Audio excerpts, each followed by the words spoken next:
কাজ করেই area manager rank হয়েছেন, আসলে পার্সোনাল টাকা দিয়ে না, কাজ করে গেছেন, পার্সোনাল টাকা কিছু আছে, বাকিটা ওনার মাধ্যমে ওনার কলিগদেরকে এনেই উনি এরিয়া ম্যানেজার র্যাঙ্ক অ্যাচিভ করেছেন। আমি মঞ্চে আহ্বান জানাচ্ছি মোস্তফা দুলা ভাইকে।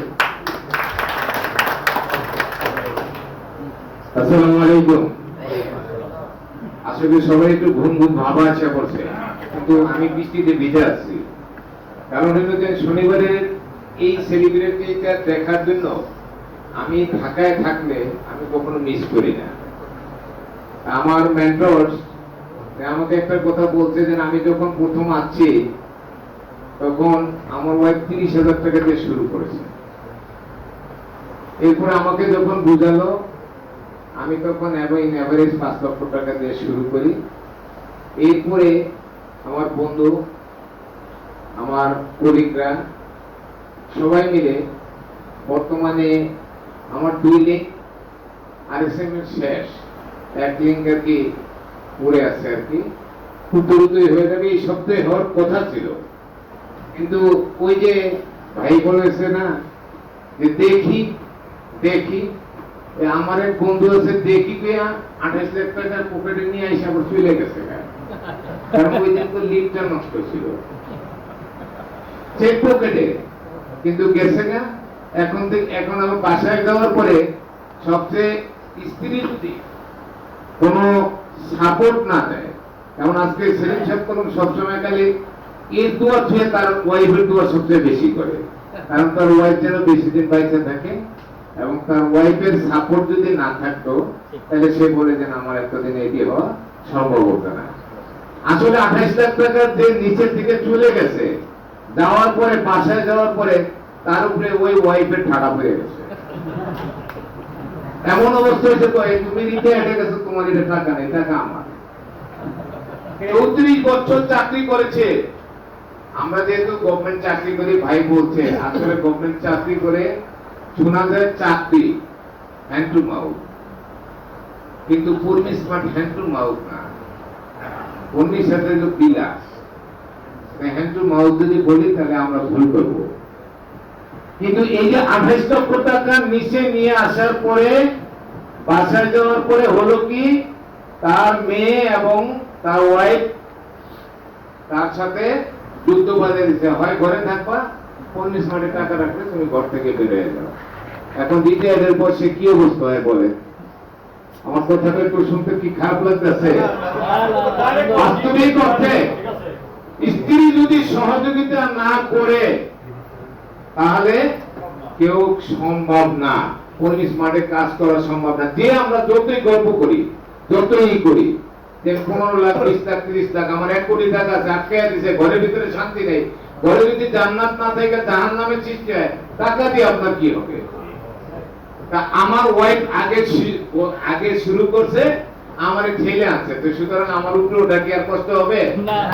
সেদিন সাহেব যখন মানে উঠেছে বলতে আছে সবসময় বস আমাদের তার ওয়াইফের গল্পই বলে। সুতরাং আমার ওয়াইফ যেহেতু শুরু করেছে প্রথম, ওই বন্ধু আমাকে কালকে দুঃখ করে বলছে তোমার সমস্যা নাই, কারণ তোমার ওই স্ত্রী তোমার আগে শুরু করেছে বিদায় তোমার কাজ করতে অসুবিধা নেই। কিন্তু আমার কোন ঘরের ভিতরে যুদ্ধ আরম্ভ হয়ে গেছে। আমি তো ঠিক আছে, যুদ্ধ কয়টা দিন থাক, কোরবানিটা বিসমিল্লাহ করে গরু জবাইতে, তারপর দেখবেন সব ঠিক হয়ে যাবে। কারণ এর ভিতরে আমি আবার কোরবানিতে ওদের বাসায় গেলে আল্লাহর রহমতে ঠিক হয়ে যাবে।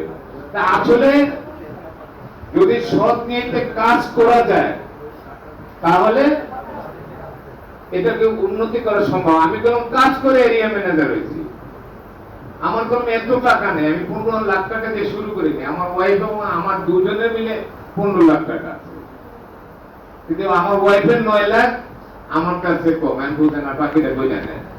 সুতরাং আমার কাজ করেই হয়েছি।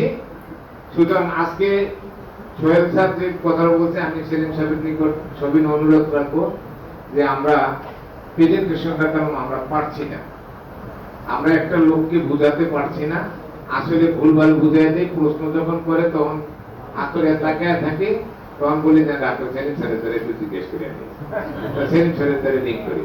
Yes or no? এটাই হচ্ছে আমাদের, আমরা কোনো আসলে প্রেজেন্টেশন এখন পর্যন্ত। এই জন্য আমি সেলিম স্যারের দ্বারে গত বৃহস্পতিবার দিন আমি গেছিলাম, আমি যেদিন এরিয়া ম্যানেজার হই বুধবার, তখন মানে সে আমাকে, আমি তাকে চাচ্ছিলাম যে আমাদের যে কাগজগুলা, যে মানে ইনকাম ট্যাক্সের সার্টিফিকেট ছিল, তার বলতেন আমাদের একটা প্রোফাইল আকারে তৈরি করতে আছে, খুব নিকটবর্তী সময় প্রোফাইলটা আসলে আমরা ওই প্রোফাইলটা ধরেও আমরা অন্তত একটা প্রেজেন্টেশন করতে পারবো। এরপরে যদি আমাদের প্রেজেন্টেশন একটা সিগনেচার মানে ট্রেনিং দেওয়া হয়, তাহলে আমার নামটা 1 নম্বরে লিখে রেখেন, আমি যেখানে থাকি আমি সশরীরে উপস্থিত হওয়ার চেষ্টা করব। সুতরাং আমরা যদি কাজ করি, পরিবেশ মাঠ বেশি দূরে না বাংলাদেশে, সুতরাং এটা টট বোঝার সম্ভাবনা নেই। এবং সবচেয়ে হলো যে পরিবেশ মাঠের প্রতি আরো আপনারা দৃঢ় বিশ্বাস রাখেন যে পরিবেশ মাঠের বাড়ি আর আমার বাড়ির ডিফারেন্স 5 মিনিট, কিন্তু আমি তার সাথে ওখানে ওই পাশে এসে রাজনৈতিক আলাপ হতো, কিন্তু এই ধারে যেন একটা নগদার্থের একটা সাবজেক্ট ছিল, এটা আমি জানতাম না। যাই হোক, আল্লাহ ভাগ্যক্রমে আমার ভালো চাইছে তো এখানে আনছে, এবং আমি খুব শর্ট টাইমে RSM, বেশি দূরে যাচ্ছি না। সেলিম স্যার যে বলছে যে 1 বছরের ভিতরে আপনারা এটি হতে পারবেন, হওয়া যাবে ইনশাআল্লাহ। এরকম একটা গাল তৈরি করা হয়েছে, আশা করি 1 বছরের ভিতরে এটি না হলেও তো জিএম তো হওয়া যাবে। তো আপনারা সবাই দোয়া করবেন, এবং এখানে যেভাবে কাজে লেগে থাকলে কোনো গল্প না করে, মাসুদ সাহেব তখন চিটাগাঙ্গে একটা কথা বলছিল, এতক্ষণ আপনারা মিটিং করেন কেন? এটা ঘুরতে নিয়ে আসছেন, শুধু কয়েকটা কথা বলে ছেড়ে দেন, তারা ঘুরুক। আমরা এবার চাবো যে চিটাগাং যখন নেক্সট প্রোগ্রাম হবে, আমাদের এই দিন ঠিকানা না করে আমাদের ঘুরতে দিয়ে দাও, খাওয়া বন্ধ করে দাও, খাওয়া ভালো থাকবো আমরা। তা আমরা পূর্ণিশ মাঠ নিয়ে থাকি, পূর্ণিশ মাঠ আমাদের ভবিষ্যৎ, পূর্ণিশ মাঠের প্রতি আমরা আস্থা রাখতে পারি, এবং যেহেতু সরকার এটার সাথে জড়িত, সুতরাং পূর্ণিশ মাঠের সরকারের টাকাকে বিনিয়োগ করতে হলে না জেনে দেয় না। আমরা চাবো যে এই পূর্ণিশ মাঠকে আরো উন্নতির দিকে এগিয়ে নিব। সবাই সুস্বাস্থ্য ও দোয়া কামনা করে আমার বক্তব্য শেষ করছি। আসসালামু আলাইকুম। ওয়ালাইকুম আসসালাম। আপনারা আমাদের যারা বক্তব্য শেষ করবেন এবং শুরু করবেন